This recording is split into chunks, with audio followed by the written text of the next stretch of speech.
All right, let's jump right in. Today we're going deep on a case that's causing a lot of commotion.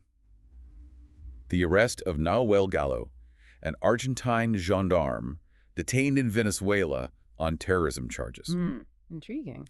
And we're going to be using an article by Juanma Soinati, a war correspondent who knows a thing or two about these kinds of complex situations to kind of guide us through this. Yeah, a war correspondent's perspective on this is really valuable, I think. Yeah. You know, when you look at the details of the case, the thing that jumps out at you is just the stark difference in how each side is portraying it. Right. You have the Venezuelan government saying Gallo was involved in some kind of a terrorist plot, Yeah. while Argentina is adamant that his trip was entirely for family reasons. Yeah, it's very classic he said, she said situation. It is, but with incredibly high stakes, obviously. Right, and to make things even more complicated, Argentina's Security Minister, Patricia Bullrich, is right in the thick of it. Ah, yes, Patricia Bullrich. Soinati points out that she doesn't exactly have a spotless record when it comes to accusations of terrorism. That's right.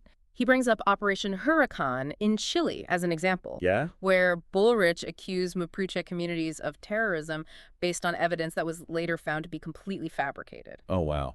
So that obviously raises some serious questions about how reliable these accusations against Gallo really are. Exactly. Is this a genuine security threat? Right. Or is there something else going on here? Is there a history of this kind of behavior, or is this, more than meets the eye, maybe? Yeah, it makes you wonder. And then to throw fuel on the fire, Venezuela decides to close its airspace to Argentine planes. Ah, that's a big move. Not just a minor inconvenience, Right. that has a ripple effect on everything. You know, trade, travel, it's a major disruption. And symbolically, it sends a very strong message. Absolutely. That- A very public display of the diplomatic tension that's brewing between the two countries. Yeah, it feels very calculated, especially considering it happened right after Argentina handed over a Venezuelan plane to the U.S. Yeah, Maduro saw that as Argentina siding with U.S. interests, no question. And this airspace closure feels like a direct retaliation. It's like every action is just making things worse, pushing these two countries further apart. Yeah, and the fallout isn't limited to the international stage either. Right. Soinati highlights the fact that Bullrich is facing a lot of criticism domestically for how she's handling this.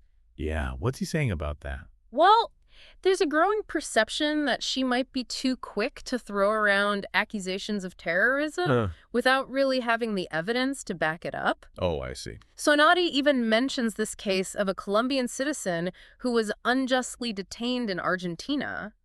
And get this, he still can't leave even though he was acquitted?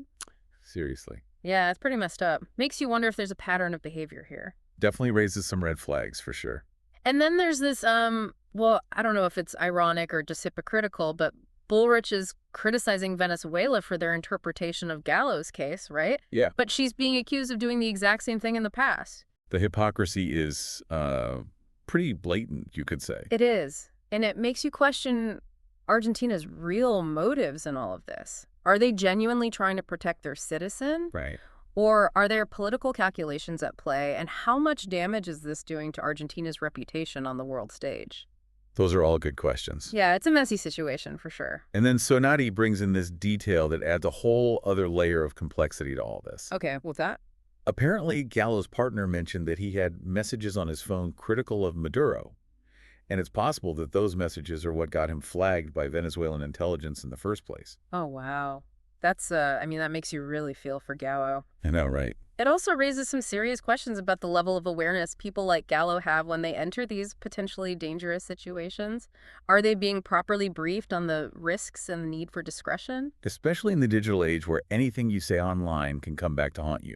Yeah, exactly. The line between personal opinions and potential security threats is really blurry these days. It is. Yeah. And then just when you think you've wrapped your head around all the complexities of this situation, Soinati drops another bombshell. Oh, there's more. Argentina's President Milei is asking Colombia to mediate Gallo's release. Interesting. And this is after Milei publicly insulted Colombia's president, Gustavo Petro. Correct. So it's like they're trying to mend fences while simultaneously poking them in the eye. Exactly. Yeah. It really highlights the incoherence of Argentina's foreign policy. Yeah, if you're alienating potential allies while you're trying to navigate a crisis like this, what does that say about your chances of success? Not a good look. Ah. And while Argentina's scrambling around trying to figure out their next move, we have to consider that Maduro might be using this whole situation to his advantage. How so? By portraying Argentina and by extension its allies as the aggressors, he's playing to his base Right. and deflecting attention from Venezuela's own internal problems. Classic strategy.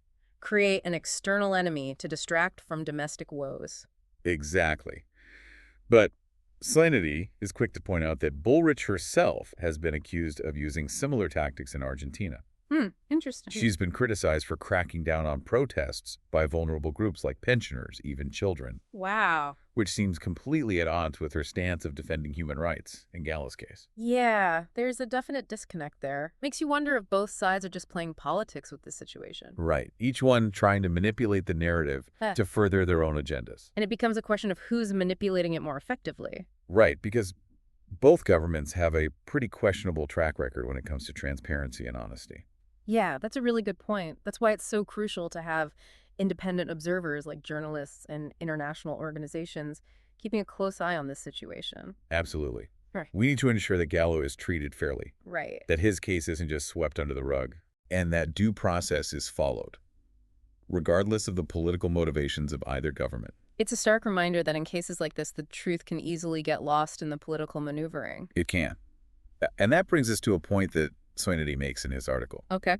Both the Venezuelan and Argentine governments have in the past demonstrated a willingness to bend the truth, to use accusations and detentions as political tools. That's a chilling thought, isn't it? Makes you realize that even in this day and age with all the information at our fingertips, truth can be a very elusive concept. Especially when powerful interests are at play. Exactly. So we have a situation where potentially fabricated accusations are being used as political leverage. Right. And the truth is getting buried under layers of spin and counterspin. It's like we're trying to solve a puzzle where half the pieces are missing and the other half are intentionally misleading. Exactly. Where do we even begin to unpack all of this? Well, I think that's where Ranma Slanety's expertise as a war correspondent becomes really valuable. He's been in places where information is weaponized, where truth is a casualty of conflict. And he's arguing that this case, with all its complexities and ambiguities, has all the hallmarks of those kinds of situations. It's almost like we're seeing a microcosm of a much larger global trend. Political polarization and mistrust are running rampant. Absolutely. And it's becoming increasingly difficult to distinguish fact from fiction. It is. And in environments like that, it's often the most vulnerable who end up paying the price. Think about Gallo stuck in this web of accusations and counter-accusations. Right. His life essentially on hold while these two governments play their political games. It's a powerful reminder of the human cost of these kinds of conflicts. It is, and Soinati really drives that point home by highlighting the vital role that media and international organizations play in these situations. He's basically saying they need to step up and be watchdogs, holding both Venezuela and Argentina accountable for their actions. I think he's right. They have a responsibility to ensure that Gallo's rights are protected, that he receives a fair trial if it comes to that, and that the truth, whatever it may be, comes to light. Right. They can't allow this to become just another case of political expediency trumping justice. Absolutely. It's a call to action, not just for journalists and organizations, but for all of us. We need to be aware of what's happening, demand accountability from those in power, and support those who are fighting for truth and justice, even when it's difficult and even when it feels like the odds are stacked against them. And speaking of shaping the narrative, it's fascinating to observe how both Venezuela and Argentina are trying to control the flow of information surrounding this case. Venezuela is restricting access, making it difficult to get an accurate picture of what's happening on the ground, while Argentina is pushing a narrative of innocence, potentially downplaying any wrongdoing on their part. It's a classic propaganda battle. Both sides are vying to win the hearts and minds of not only their own citizens, but the international community as well. And in the digital age, where information spreads so rapidly that battle is more important than ever, It makes you question how much of what we're hearing is actually true, right? and how much is spin. It's like we're all caught in a hall of mirrors trying to discern reality from the distorted reflections. And that's the challenge we face as consumers of information in today's world. We have to be skeptical, cross-reference sources, and be willing to question our own assumptions, because in this environment, the truth is often elusive and multifaceted. It's rarely a simple, straightforward answer. It's like we're all detectives piecing together clues, Right. trying to make sense of a complex and often contradictory set of facts. And just when we think we're getting close to the truth, another twist emerges. Yeah. Another piece of the puzzle that doesn't quite fit. Which is why we need to be open to the possibility that we might never have all the answers, that there might be aspects of this story that remain shrouded in mystery, perhaps forever. It's true. But even if we can't definitively answer every question, I think there's still a lot we can learn from examining the situation closely. I agree. Sometimes the most important thing is not finding definitive answers, Right. but rather understanding the complexities of the situation, the motivations of the players involved, Yeah, and the potential consequences of their actions. absolutely. It's about developing a nuanced perspective, recognizing that there are often shades of gray rather than clear-cut black and white, and being willing to wrestle with the ambiguities inherent in these types of situations. And it's about being humble enough to acknowledge that our own understanding might be incomplete, It might. that there might be perspectives we haven't considered, information we haven't accessed. That's a crucial point. It's about embracing the ambiguity, the uncertainty, and the messiness of real-world situations where things rarely fit neatly into preconceived categories. Right. And it's about being willing to engage in respectful dialogue with those who hold different viewpoints, even if we vehemently disagree with them. Because at the end of the day, the search for truth, for understanding, is a collective endeavor. It is. It requires us to be open-minded, critical thinkers and compassionate listeners, even in the face of challenging and often frustrating circumstances. And that's what makes this whole situation so fascinating, It does. yet so unsettling. Yep. It's a microcosm of the larger struggles we face as a global community as we try to navigate a world that's increasingly interconnected, yet increasingly divided. Precisely. It's a world where truth is often contested, where narratives collide and where the stakes can be incredibly high. They can. And it's in these moments when the lines are blurred that our commitment to truth, to justice, and to human dignity is truly tested. And it's up to each of us to decide where we stand, what we believe, Right. and what role we're willing to play in shaping the future we want to see. But before we get into that, I think it's time to take a short break and come back with fresh perspectives. Yeah, it really makes you think about, the choices we all face when we're confronted with these complex geopolitical situations. Like, do we just accept the information we're given at face value, or do we dig deeper, try to uncover the real motivations, the potential consequences? Yeah, it's a big responsibility, especially in this age of information overload. It is. But where do we even begin? Soina Day seems to be suggesting that we need to be more discerning consumers of information. Absolutely. Yeah. Especially when it comes from sources that have a vested interest in shaping public opinion. Right. We need to develop a critical eye, realize that information can be a powerful tool, Right. especially in politically charged situations like this. It can be used for manipulation, for control. So how do we apply that critical lens to this case, to Nahuel Gallo? We have these two completely contradictory narratives. Right. Venezuela saying he's a dangerous terrorist, Argentina insisting he's an innocent family man caught in the crossfire. Where do we even start to sift through all the layers of spin and disinformation? Well, you have to consider the context, right? Venezuela has a history of political instability. Right. A government that's been accused of human rights abuses, silencing dissent. Their track record doesn't exactly inspire confidence. That's true. But then again, Argentina's Security Minister, Patricia Bullrich, she also has a history of making accusations that don't always pan out. You're right. It's not like Argentina's coming into this with completely clean hands. Exactly. So it's not so simple. No, it's not. It makes this case really difficult to unpack because we have two governments with questionable track records when it comes to honesty and transparency, Yeah. both pushing narratives that clearly serve their own interests. So we can't just accept either narrative at face value. Definitely not. We need to look for independent verification. Okay. Seek out alternative perspectives. Be open to the possibility that the truth is much more complicated than either side is willing to admit. And that's where the role of independent media and international organizations becomes so important, right? Absolutely. They can provide that objective lens. Right. Investigate the claims being made by both sides and hold those in power accountable. Soinedi seems to be making a direct appeal to these organizations, He is. urging them to step up and ensure that Gallo's rights are protected, that justice is served. Yeah. He's basically arguing that this case could set a dangerous precedent if it's allowed to become just another pawn in this geopolitical game. And I think he's right. Because if we allow governments to just manipulate the narrative, detain individuals based on flimsy evidence or politically motivated accusations, we are setting a very dangerous precedent. Yeah, one that could have consequences that reach far beyond this particular case. Absolutely. It could have implications for individual liberties, for the rule of law. It's a stark reminder that these issues aren't just theoretical. They're not. They have real-world consequences for individuals like Gallo who get caught in the crossfire. Right. And it highlights the need for all of us to be more engaged, more informed citizens. We can't just sit back and let governments operate in secrecy. We need to demand transparency, accountability, adherence to the principles of justice, and due process. But how do we do that effectively? Yeah. We're constantly being bombarded with information. We are. So much of it is designed to mislead us. Yeah. How do we cut through all the noise and actually find the truth? It's a challenge for sure. Yeah. But there are things we can do. Like what? We can start by being more critical of the information we consume, not just passively absorbing everything that comes our way. Okay.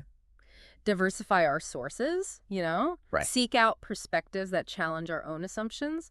Be wary of anything that feels too simplistic or one-sided. It's about being aware of our own biases. Right. Recognizing that we all come to these situations with preconceived notions. Yeah. And being willing to question those biases and consider alternative viewpoints. Absolutely. And it's about being willing to engage in dialogue even with those we disagree with. Yeah. The goal isn't necessarily to change someone's mind, but to understand their perspective. Right. Maybe find some common ground. And to acknowledge that these issues are complex. They are. There are rarely any easy answers. Yep. It requires a willingness to grapple with the nuances, the ambiguity, to acknowledge that our own understanding might be incomplete. That's such a crucial point, and it's one that I think often gets overlooked in our current climate. There's this tendency to reduce these complex issues down to these simplistic sound bites and binary choices. Right, yeah. But the reality is so much more nuanced. It is. And it requires us to be comfortable with that messiness and ambiguity. And it brings us back to Soinedi's article and his call for greater scrutiny of both the Venezuelan and Argentine governments. He seems to be arguing that this case is part of a larger trend. Yeah. The erosion of democratic norms. Right. The increasing manipulation of information for political gain. It's a deeply concerning observation, and I think it resonates far beyond this particular case. You're seeing this trend play out in countries all over the world, governments using misinformation, propaganda, even outright lies to control the narrative. It's a trend that should alarm all of us, no matter what our political beliefs are. Absolutely. Because when truth becomes a casualty of political expediency, it undermines the foundations of a free and democratic society. When we lose faith in the integrity of information, it becomes impossible to have any kind of meaningful public discourse or make informed decisions. You can't. It creates a climate of suspicion, distrust, Right. where everyone is second-guessing everyone else's motives and intentions. And it creates fertile ground for the rise of authoritarianism, where those in power can manipulate the narrative with impunity. Exactly. They can silence dissent, erode the checks and balances that are essential for a functioning democracy. Soinedi is issuing a warning here, He is. urging us to be vigilant, to resist these trends before it's too late. He's calling for us to be more critical of the information we consume, Right. demand greater transparency and accountability from our leaders, and stand up for those fundamental principles: truth, justice, and human dignity. It's a powerful message, one that deserves serious consideration. We can't afford to be complacent or passive in the face of these challenges. We can't. The future of our democracies may very well depend on our willingness to engage, to resist, and to demand better from those in power. And that engagement needs to go beyond just sharing articles on social media or voicing our outrage online. It does. It needs to translate into concrete actions. Holding our elected officials accountable, supporting organizations that are fighting for transparency and accountability, demanding that our governments uphold values of democracy and human rights. It's about recognizing that we're not just passive observers.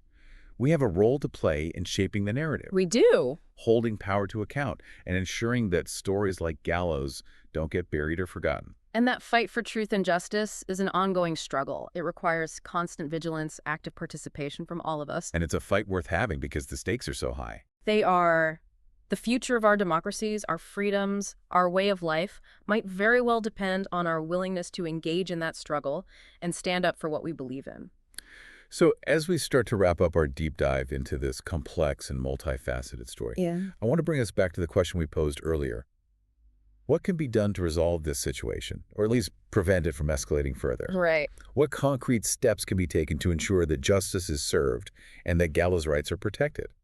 Well, there are a number of potential avenues that could be pursued. One option is to continue to apply diplomatic pressure on both Venezuela and Argentina, urging them to de-escalate the situation and find a resolution that respects Gallo's rights Okay. and addresses the concerns of both countries. So that would involve engaging with international organizations like the UN Right, the UN, regional bodies like the Organization of American States. to try to mediate the dispute. Exactly, to facilitate dialogue. But given the current level of tension, the mistrust, it's hard to say whether that would be enough to achieve a meaningful resolution. It's definitely a tough situation. It is, but I think it's a necessary first step. You need to create that space for dialogue, for de-escalation, even if it doesn't immediately lead to a breakthrough. Alongside those diplomatic efforts, it's crucial to continue to shine a spotlight on this case, keep it in the public eye. So we're talking about keeping the pressure on both governments, holding them accountable, Exactly. making sure that Gallo's case doesn't fade into the background. Right, it can't get lost in the political maneuvering. But what about Gallo himself? What can be done to make sure he's safe, that his well-being is taken care of while he's detained in Venezuela? That's a critical point, one we can't afford to overlook. We have to make sure he has access to legal representation, that he's treated humanely, that his rights are respected throughout this process. So that means engaging with human rights organizations Yes, both within Venezuela and internationally. to monitor the situation. Monitor, provide legal assistance if needed, advocate for his release if it's determined that his detention is unlawful. But given Venezuela's track record on human rights, is that even realistic? It's definitely a challenge, but it's not impossible. Okay. There are international legal frameworks in place to protect the rights of detainees, even in countries with, let's say, less than perfect human rights records. And there are organizations that are dedicated to this work, to monitoring and advocating for human rights in Venezuela, even though they face very difficult, often dangerous conditions. So there is a role for international pressure, for public advocacy, for legal challenges There is. to ensure that Gallo's rights are protected. Yes. But it sounds like a very long and difficult process with no guarantee of success. That's often the reality when you're dealing with these types of situations. There are no easy answers, and the fight for justice can be long, it can be frustrating. It can. But that doesn't mean we should give up. It just means we need to be persistent, strategic, and unwavering in our commitment to upholding those principles of justice and human dignity. It's a reminder that the pursuit of justice is rarely a straightforward path. It requires a combination of diplomatic efforts, legal challenges, public advocacy, and unwavering pressure from both domestic and international actors. Yeah. And even then, success is never a guarantee. But even in the face of those challenges, we can't afford to turn away, to become apathetic. We can't, because if we do, we're essentially conceding defeat. We're allowing those in power to operate without any accountability. We have a moral obligation to speak out against injustice, to hold those in power accountable, Right. to demand a better world for ourselves and for future generations. And that brings us to what I think is the most crucial element of Soinadi's argument. Role of individual citizens in this struggle. It's a powerful message. Yeah, he seems to be saying that we all have a responsibility to be more engaged, more informed, and more willing to hold our leaders accountable. We do. We can't just rely on governments or international organizations to solve these problems for us. We need to be active participants in the fight for justice, demanding transparency, accountability, and a world where human rights are respected and upheld. But in a world where information is so often weaponized, where propaganda and disinformation are rampant, Right. where it can feel like our individual voices are just getting drowned out by all the noise, how can we as individuals actually make a difference? That's the question we're going to explore in the final part of our deep dive. We're going to delve into the power of individual action, the importance of critical thinking and media literacy, Okay. and the various ways in which we can all contribute to creating a world where truth prevails, justice is served, and human rights are respected. So we've really gone deep on this case, haven't we? The geopolitical maneuvering, the high stakes, but it always comes back to us, right? What can we as individuals actually do? It can feel so overwhelming. It really can, you know. It's easy to feel powerless when you're up against these huge global forces. But I do think Soinadi offers a glimmer of hope. He reminds us that change often starts small, at the grassroots level. Right, with individuals who are willing to raise their voices, demand accountability, challenge the status quo. He's saying we can't just sit back and passively absorb information.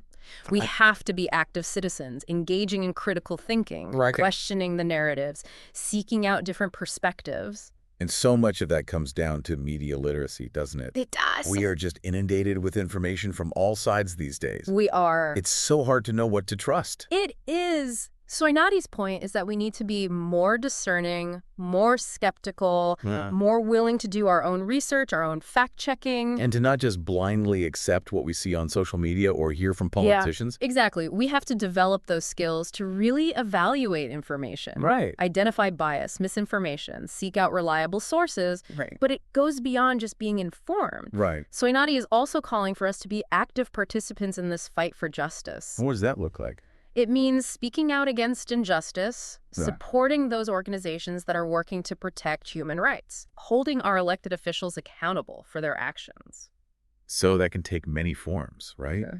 Writing to our representatives, attending protests, donating to organizations, even just having conversations with friends and family. Exactly. It's about using our voices, using whatever platform we have to amplify the voices of those who are being silenced. Right. To challenge those in power, to demand a more just world. And it's important to remember that these actions don't have to be huge, sweeping gestures. Right. Even small acts of resistance, like sharing a well-researched article, calling out misinformation, donating a few dollars to a worthy cause, those things can make a difference. It's about that shift in mindset, isn't it? From feeling powerless to feeling like you can actually create change. Exactly. And I think that's where the real hope lies, in realizing that we're not alone in this. We're not. There are so many people, so many organizations around the world who are working tirelessly to make things better. So it's about finding strength in that solidarity. It is. Knowing that even small acts of courage and compassion can be part of a larger movement. They can. So as we wrap up this deep dive, I think the key takeaway here is this. We can't afford to be passive bystanders. We can't. We all have a role to play, even if it seems small. And we've explored the complexities of this Gallo case. We have. The political motivations, the implications for all involved. Oh. But at its core, it's a story about the power of truth. It is. The importance of accountability, the fight for justice. And it's a story that's still unfolding, right? It is. We don't know the ending yet, but the fight goes on. It does. And it's up to each of us to decide how we're going to participate in that fight. And what kind of world we want to build. Exactly. Thanks for joining us on this journey. We hope this deep dive has given you not just information, but a sense of empowerment. Yeah, to engage in those critical conversations and actions that are shaping our world. Yes. That's it for our deep dive today. Thanks for having me. Thanks for listening.